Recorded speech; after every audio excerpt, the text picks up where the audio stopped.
తెలంగాణలోని రేవంత్ రెడ్డి ప్రభుత్వంపై మాజీ మంత్రి బీఆర్ఎస్ ఎమ్మెల్యే హరీష్ రావు విమర్శలు గుప్పించారు. గ్రామ పంచాయతీలకు నిధుల విషయంలో మరోసారి ఆయన ప్రభుత్వాన్ని టార్గెట్ చేశారు.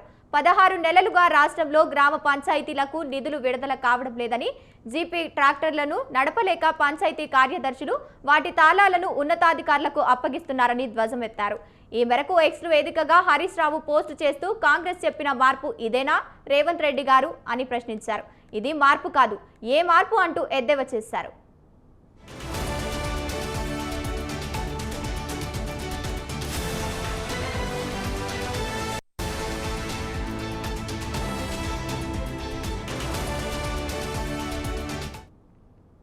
తెలంగాణలోని రేవంత్ రెడ్డి ప్రభుత్వంపై మాజీ మంత్రి బీఆర్ఎస్ ఎమ్మెల్యే హరీష్ రావు విమర్శలు గుప్పించారు.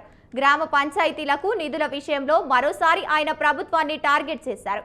16 నెలలుగా రాష్ట్రంలోని గ్రామ పంచాయతీలకు నిధులు విడుదల కావడం లేదని, జీపీ ట్రాక్టర్లను నడపలేక పంచాయతీ కార్యదర్శులు వాటి తాళాలను ఉన్నతాధికారులకు అప్పగిస్తున్నారని ధ్వజమెత్తారు.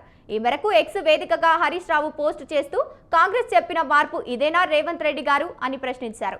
ఇది మార్పు కాదు, ఏ మార్పు అంటూ ఎద్దేవా చేశారు.